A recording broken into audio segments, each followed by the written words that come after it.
Halo teman-teman, perkenalkan saya Arni Aulia dengan NIM 20700121019.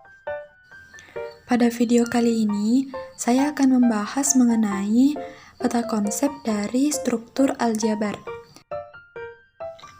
Bisa dilihat pada peta konsepnya.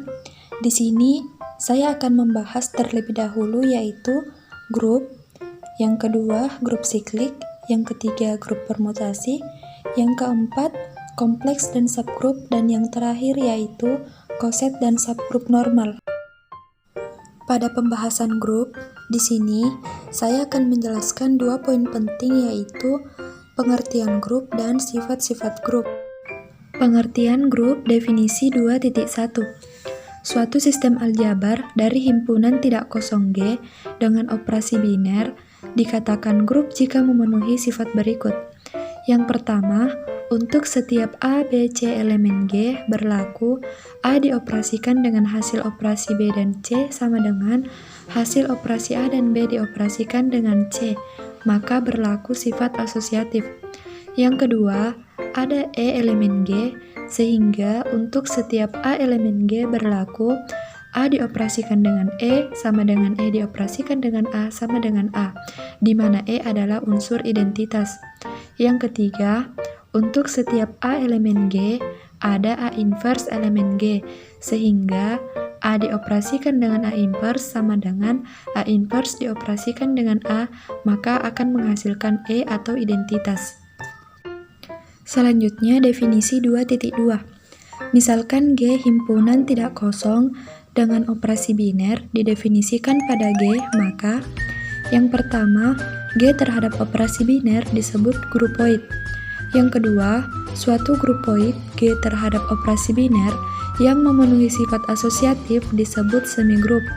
Dan yang ketiga, suatu semigrup G terhadap operasi biner yang memenuhi unsur identitas disebut monoid. Selanjutnya, definisi 2.3. Misalkan G terhadap operasi biner adalah grup. Jika banyaknya anggota G terhinggah, maka G terhadap operasi biner disebut grup terhinggah. Dan jika banyaknya anggota G tak terhinggah, maka G terhadap operasi biner disebut grup tak terhinggah. Selanjutnya, sifat-sifat grup. Di sini ada teorema 2.4 tentang ketunggalan unsur identitas. Selanjutnya, teorema 2.5 tentang ketunggalan unsur inverse. Teorema 2.6, inverse suatu anggota dalam grup adalah anggota itu sendiri. Definisi 2.7. Suatu grupoid G dan XY elemen G dikatakan memenuhi hukum pencoretan kiri jika AX sama dengan AY mengakibatkan X sama dengan Y, dan dikatakan memenuhi hukum pencoretan kanan jika XA sama dengan YA mengakibatkan X sama dengan Y. Selanjutnya, jika memenuhi hukum pencoretan kiri dan kanan, maka G dikatakan memenuhi hukum pencoretan. Teorema 2.8, setiap grup memenuhi hukum pencoretan. Teorema 2.9, jika G adalah grup dan AB elemen G, maka berlaku AB inverse sama dengan B inverse dioperasikan dengan A inverse. Selanjutnya, teorema 2.10. Jika AB sebarang anggota dari grup G, maka persamaan AX sama dengan B dan YA sama dengan B masing-masing mempunyai penyelesaian secara tunggal di G. Teorema 2.13. Suatu semigrup terhinggah membentuk grup jika memenuhi hukum pencoretan. Selanjutnya ada teorema 2.14. Definisi 2.16. Teorema 2.18, identitas kiri suatu grup juga merupakan identitas kanan.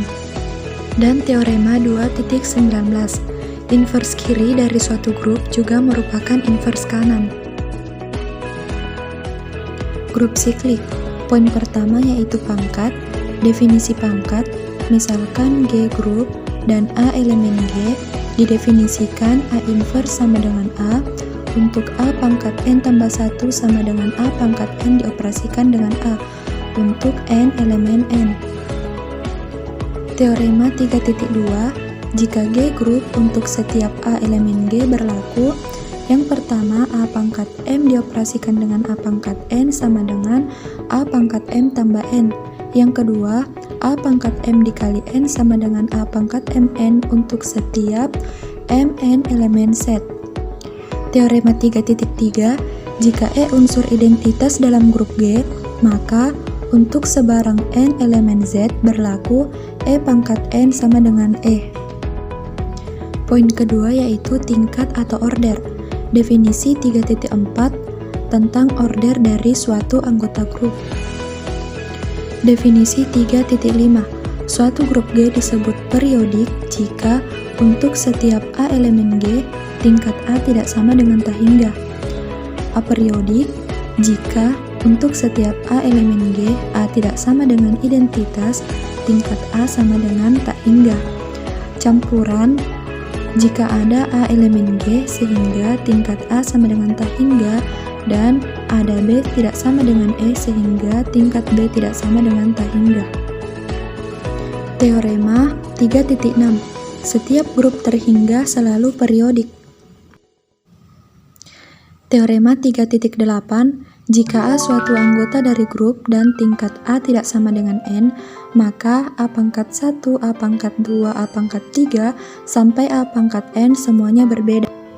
Teorema 3.9, jika A suatu anggota grup G dan tingkat A sama dengan N, dan E unsur identitas di G, A pangkat K sama dengan E jika dan hanya jika K kelipatan dari N. Definisi 3.10, suatu grup G dikatakan grup siklik jika ada A elemen G, sehingga setiap anggota dari G dapat dibentuk oleh A. Selanjutnya ada teorema 3.11, teorema 3.12, dan teorema 3.13. Selanjutnya, grup permutasi. Poin pertama yaitu definisi permutasi. Suatu fungsi satu-satu atau onto dari grup terhingga ke himpunan itu sendiri disebut permutasi. Teorema grup permutasi. Misalkan A himpunan tak kosong dari SA adalah himpunan semua permutasi pada A, maka SA merupakan grup terhadap operasi perkalian permutasi. Orbit dan cycle. Definisi, misalkan F suatu permutasi pada himpunan S, dan relasi similar didefinisikan pada S, yaitu untuk setiap A B elemen S, A similar B, jika dan hanya jika F aksen-aksen A sama dengan B untuk suatu N elemen set, maka setiap kelas ekuivalen yang ditentukan oleh relasi similar disebut orbit dari F. Selanjutnya definisi. Sebuah permutasi A elemen Sn disebut cycle jika sigma memiliki paling banyak satu orbit yang memuat lebih dari satu elemen. Panjang sebuah cycle adalah banyaknya elemen pada orbit terbesar. Kemudian, permutasi genap dan ganjil. Sebuah permutasi pada himpunan hingga adalah ganjil bila dapat dinyatakan sebagai hasil perkalian sejumlah ganjil transposisi, dan genap bila dapat dinyatakan sebagai hasil perkalian sejumlah genap transposisi. Kompleks dan subgrup. Pengertian kompleks dan subgrup. Misalkan G adalah grup dan H subset sebarang dari G, maka H disebut kompleks dari G. Perlu ditegaskan bahwa jika G bukan grup, maka H bukan kompleks dari G. Definisi 4.1. Suatu kompleks tidak kosong H dari grup G dinamakan subgrup dari G jika H merupakan grup terhadap operasi yang sama dalam G. Teorema 4.4. Misalkan H subgrup dari G, maka inverse dari H didefinisikan oleh H inverse sama dengan H inverse di mana H elemen H, di mana H inverse adalah inverse H di H. Teorema 4.5, jika H dan K suatu kompleks dari grup G, maka HK inverse sama dengan K inverse dioperasikan dengan H inverse. Subgrup yang dibentuk oleh kompleks. Teorema 4.6, suatu kompleks tidak kosong S dari suatu grup G adalah subgrup jika dan hanya jika Yang pertama, X, Y elemen S, maka X dioperasikan Y elemen S. Yang kedua, X elemen S, maka X inverse elemen S. Teorema 4.7, misalkan H kompleks tidak kosong dari grup G. H merupakan subgrup dari G jika dan hanya jika untuk setiap A elemen H, B elemen H menyebabkan AB inverse elemen H. Teorema 4.8, misalkan G grup terhingga dan H kompleks dari G. H merupakan subgrup dari G jika dan hanya jika untuk setiap A elemen H, B elemen H, maka AB elemen H. Kemudian teorema 4.9, irisan sebarang keluarga grup dari G juga merupakan subgrup dari G. Teorema 4.11, misalkan K adalah kompleks dari grup G, maka subgrup terkecil yang memuat K adalah tunggal. Kemudian yang terakhir yaitu ada koset dan subgrup normal. Koset, misalkan G suatu grup dan H subgrup dari G, jika A elemen G sebarang, maka kompleks dari G yang dinyatakan oleh HA dan AH yang didefinisikan sebagai berikut.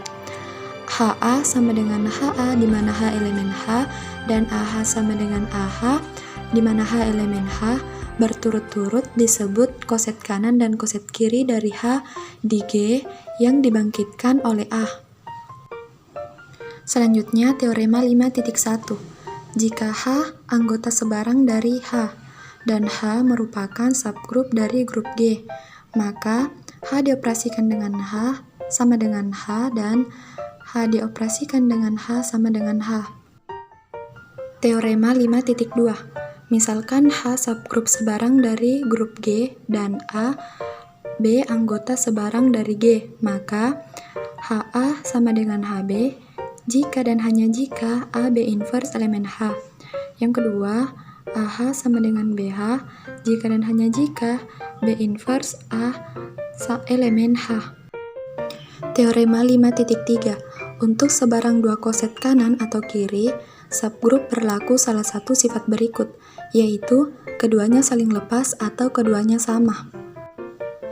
Teorema 5.5, misalkan H subgrup dari G dan didefinisikan relasi kongruen modulo H, yaitu A kongruen B modulo H jika dan hanya jika AB inverse elemen H untuk setiap A, B elemen G, maka relasi tersebut merupakan relasi ekuivalen.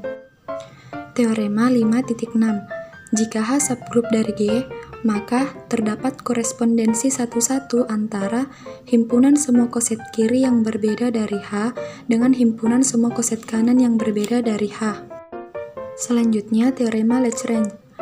Teorema 5.8, jika G grup terhingga dan H subgrup dari G, maka order H membagi order G. Akibat teorema Lagrange, jika G suatu grup terhingga, maka tingkat A membagi order G untuk setiap A elemen G. Terima kasih sudah menyaksikan video ini sampai akhir. Mohon maaf atas segala kekurangan. Wassalamualaikum warahmatullahi wabarakatuh.